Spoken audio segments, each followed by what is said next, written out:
Ассалаумағалейкум, құрметті көрермендер. Бүгін біздің автошолымыздың Астанадағы екінші бөлімі. Бұл қонақта Дархан және Cherry Tiggo 2.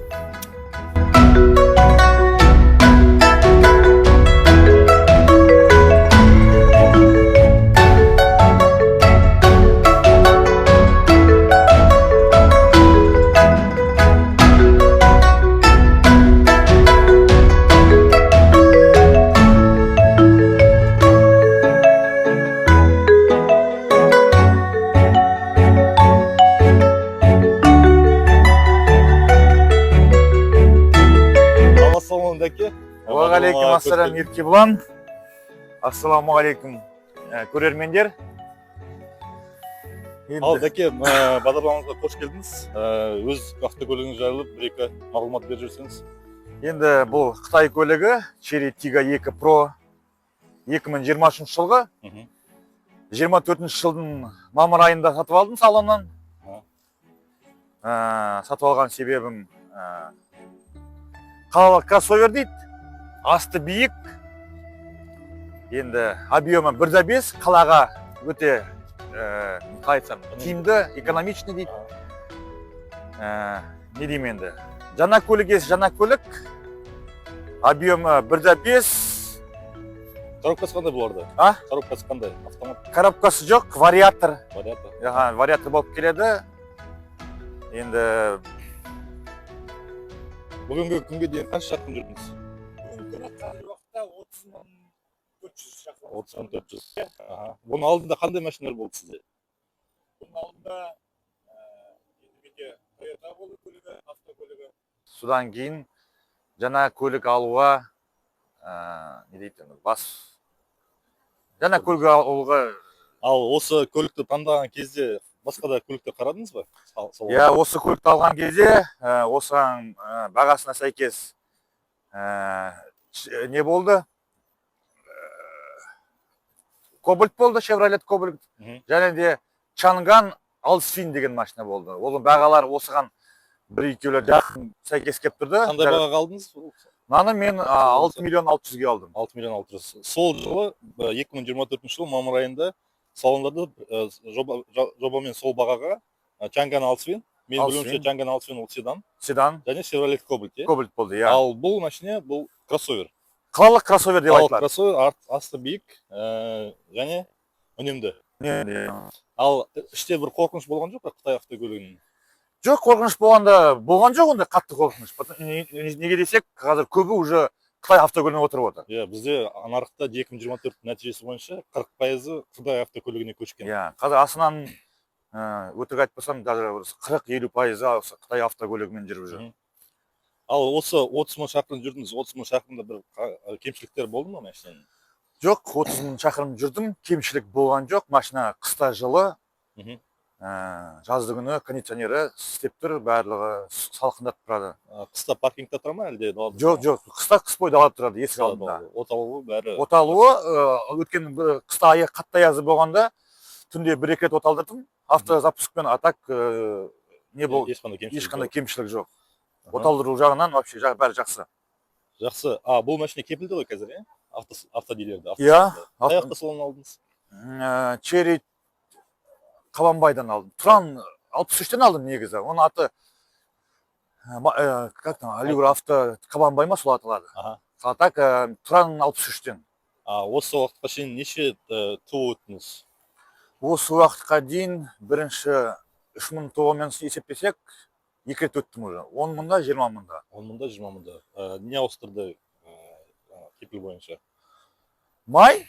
Қазіргі кезде май фильтрларын ауыстырады, салонный, масляный, воздушный дейді. Содан кейін не жағынан нелер жасайды, қарастырып, не дейші, ходовка жағын.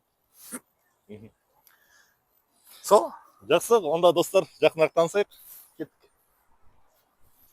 Ал достар, Cherry Tiggo 2 Pro автокөлігімен жүріп көрейік. Дәке, негізі автокөлік қалай өзіңізге ұнай ма? 1 жыл болып болды ма? 1 жыл болып қалды, иә, машина өзіме ұнайды. Қандай кемшіліктер бар ма? Енді кемшілік деймін, енді арты орынғы кішкене тарлау. Кемшілігі бір маған көзге көрінген. А так машина өте ыңғайлы. көріп тұрғаныңыздай машинаның рулінде мультирулі бар, круиз контролі бар, мына жақта Android дисплей. Маған осы программа арқылы бізде мына кезге YouTube видеосын шығарып отырып көруге болады. Және мына кезде орындықтардың жылытуы бар, кондиционер. Қазір заманауи машиналарда керектің барлық бар деп есептеймін енді. Артқы камера бар, парктронигі бар еще. Баян машина. Осы бағдарламаны осы машинада көрейін деп отырсыз. Иә, осыған қосып алдым да. Қайта қосып. Жуырда және артынан Кобальт автокөлігі тоқтап, оның артынан автобус маршрутына бізде автобус соғып, жарақат алып қалғанбыз кішкене.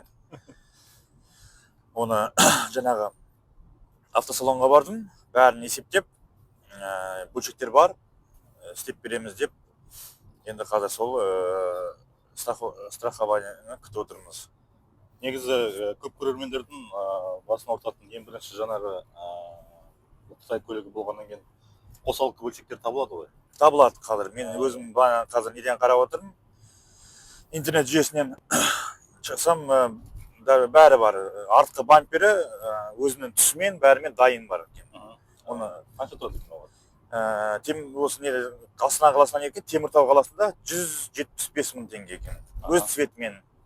Оны бояп ештеңе қажеті жоқ. Алып боя салат болды. Тамаша. Артқы есігін де салу керек, содан бамперін ауыстыру керек. Жаңа бамперін ауыстыру керек. Қашан болды бұл оқиға?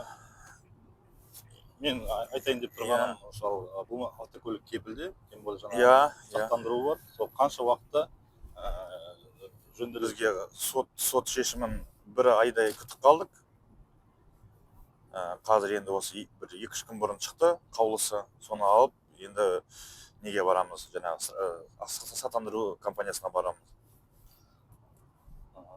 Ал қаладан бөлек сыртта трассаға шығып көрдіңіз бұл көлік? Иә, бұл машинамен Қарағандыға бардым, Барабой қаласына бардым, өзім Ақкөл қаласынан болғаннан Ақкөлге де барғам. Трассада енді 120-130 жүріп отырамыз. Неге қойып қоям? Круизға еш несіз жүріп береді. Тамаша. Мен достармен мысалы қазір автокөлікте рөлде келе жатырмын. Олай ешқандай ақаулар байқап тұрған жоқпын. Өте ыңғайлы қаланың ішіне. Олай ептеп тарау болмаса, жалпы қаланың ішіне мен ойымша ыңғайлы автокөлік. Ешқандай сырттан артық дыбыстар жоқ. Жаңа дөңгелек қысқы болғаннан кейін шықпай. Иә, шықпай. Соның дауысы жоқ тұр. Двигатель, коробка, ешқандай сыртта дауыстар жоқ. Тамаша. Орта есеппен қанша жанармай жағады қаланың ішінде? Қаланың ішінде 9-да 5 солай көрсетіп тұрады. 9-да 5. Иә, мұна кезде мынаны басып көрсеңіз көрсетеді. Батырмыз, не? Қаланың ішінде өте ыңғайлы машина. Әрі биік, әрі кішігірім болып келгеннен кейін жүруге ыңғайлы. 24 шықты ғой мұнда, осындай. 24-те, бұлда не қойды? 3 цилиндр ғой? Жоқ, 4 цилиндр ғой, атмосферный. Атмосферный. Турбо емес пе? Жоқ. Атмосферный. 109 аттың күші бар. Қазір осы көліктің 24-ші жылғы нұсқасы шықты. Ода мына кезінде куштарт,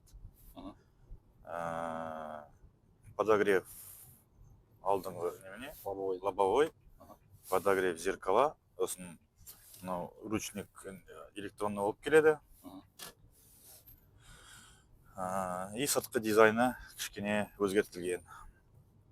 И мұнда 109 аттың күші болса, ода 114 аттың күші деп айтылып жатыр. Мына көлікті алу себептерінің бірі баламды ертіп алып барған автосалонға. Сонда алыс автокөлігі тұрды, және мынау тұрды. Черри Тига 2. Соны ұлымнан сұрап, қайсысы машина саған ұнайды деп, осын екі машинаны ол қарап, осы машинаға көрсетті. Ол да бір алуымның себебі болды. Cherry Tiggo 2 мен 2 Pro'nun айырмашылығы қандай? Айырмашылық жоқ қой. Бәрі Pro болып келеді. Ал құрметті достар, бүгінгі біздің автошолуымыз осындай болды. Дәке, көп рахмет. Енді автокөлігіңіз жайлы кішкене қорытындылап кетсек. Жаңа асты биік, үнемді. Енді бір жылға жетпейді 30 мың жүріп тасалсаңыз, ол менің ойымша ол да бір кепілдіктің дәлелі. Әр жағын көре жатармыз. Не болса да көлігіңіз тозбасын, өзіңіз де тозбаңыз. Жақсы күндерде кездесек. Сізге рахмет, Ереке. Осынан сіз өзіңіздің автошолуыңызға шақырғаныңызға. Енді бұл Қытай көлігін алған еш өкінбеймін. Енді ісіңіз алға баса берсін. Осынан қазақша контентті көтеріп жүре беріңіз. Рахмет. Сол ісіңіз алға бассын. Рахмет. Айтқаныңыз келсін. Жақсы, көрермендер, жақсы сау болыңыздар. Ал құрметті достар, бүгінгі біздің автошолуымыз осындай болды. Көргендеріңізге рахмет. Өздеріңіздің пікірлеріңізді білдіріп отырыңыздар. Біз өзіміздің форматымызды өзгертуге, жаңартуға тырысамыз. Ал бүгінгі біздің қонағымыз болған Дарханға да көп рахмет. Жақсы күндерде кездесейік. Сау болыңыздар. Тига 2 2023 жылғы 24 мамырда алдым. Тағы